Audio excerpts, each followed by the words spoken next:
Hello, Joal Harding with Fox Hills Learning Center in Plymouth, Michigan here. I want to give you this drill to try at home or when you're out on the range practicing. You're going to use a training stick. Up here they're also called snow sticks. You can get them from Home Depot, wherever you might be. They stick into the ground. Sometimes we'll pop them in the ground right here at the outside of that right foot so the student doesn't sway off of the ball. Okay, or we might put a training stick here on this side for the student to get to the top of the swing and initialize that downswing with their hips, sliding that hip toward that stick that's in the ground. All right, but for today, what we're going to do with that stick is put it in the very bottom of your sternum, okay, and that's the point where your ribs meet, at the very bottom part. Angle the stick down toward where the ball would be. As you take the backswing, what I want you to feel is, I'm going to draw a little box here around my head so that you can see how this is going to work for you.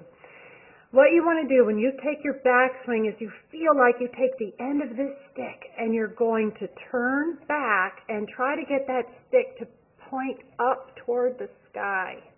All right, so here we are at the backswing. Try to point it up toward the sky, keeping it at the same angle where you started, okay? But see how my head has basically stayed in that box, okay? Now, as you come down, just taking a look there, making sure my stick, look at the angle here. That's what I'm talking about, pointing up to the sky, okay? Now, you're going to come down to where you started. And then on the reverse side, you want to do the same thing. You want to feel like they're angling that chest or that stick back up to the sky on the other side. Okay.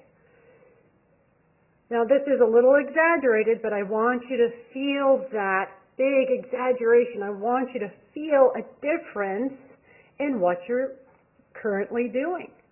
It needs to feel dramatic in order for there to be a marked difference during your actual swing. If it doesn't feel strange to you or different, then you're doing the same thing, okay? And I don't think we want to continue to do the same thing when it is not working for us. Here I'm just going to show you the difference. If you've got your stick and you move laterally or slide off the ball, we see this an awful lot in our teaching, okay? Look at how the stick just basically stays toward the ground. And here again, turning, feeling that stick go up toward the sky. Feel that chest go up toward the sky. It's similar to swinging a sledgehammer. Okay? There we go. Up as much as you can. Stay centered. It's easy to stay centered when you do this drill. And up again. Now, there's the difference between moving off the ball. See how my head has moved completely out of this square, completely. We see this so much. My weight has gone to the outside of the right foot. We don't want these things happening in the golf swing. Just think about it. If you move this far off of the ball, you've got to move that far back to the ball. And we can't do that as consistently as, say, simply staying here at a pivot point.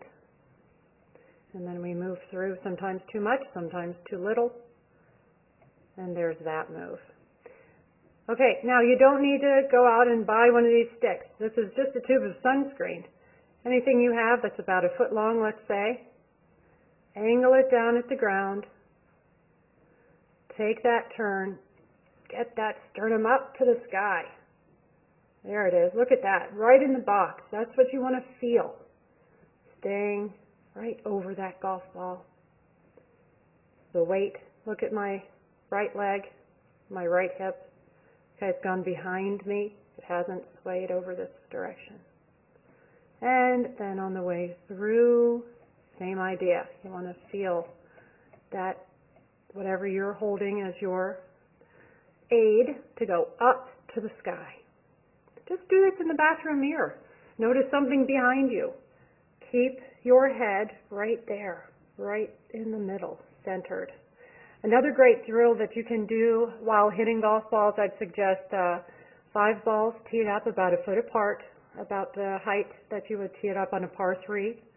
And put your feet completely together, 100% completely together, touching. This will not allow you to sway out of the box like I'm doing here, okay? You've got a really tiny pivot point when you put those 2 feet right next to each other. Out of self-preservation, you cannot sway off the ball or else you would fall over. Okay? It takes the brain completely out of it. And then the body just reacts. Take little half and half swings. Position, let's say, go to position 3 to 9. Okay? There I am swaying off the ball. We don't want to do this. Sunscreen is pointing down toward the ground. Okay?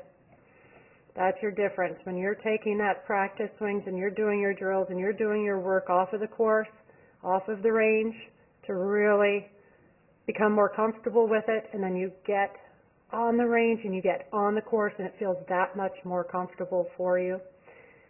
This is where it's going to pay off. Okay, here it is. Sunscreen up, or whatever tool you're using, and back to center. Sunscreen up, get that chest up. All right, I hope this is helpful for you. All these little things will add up. Do it again. Keep repeating. Just get that angle up there. Keep you as centered as possible. It will get you that feeling that you desire and need more of during your golf swing. And there it is on the finish. Thank you. Leave your comments and questions below.